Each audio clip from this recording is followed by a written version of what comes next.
Hey everybody, I cannot believe we're already in the middle of this term. And so your test is next week, so I wanted to give you a few details about it.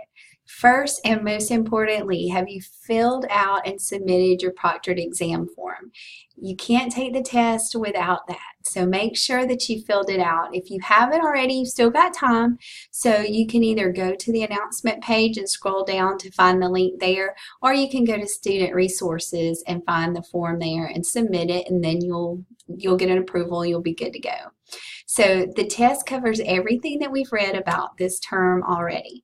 So you have, you can bring with you can bring printed copies of your stories or the literary pieces we've read.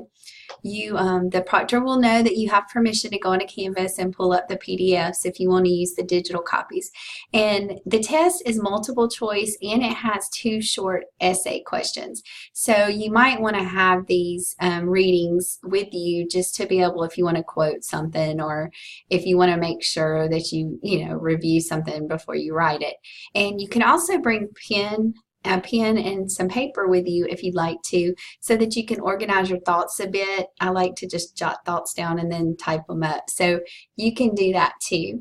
I think it'll be fine. As far as getting ready for it, I just make sure I've read everything and make sure that you know who the characters are, kind of have the main ideas of the story, and I think that's it. You'll be fine. So if you have any questions, just let me know, and have a great rest of your week.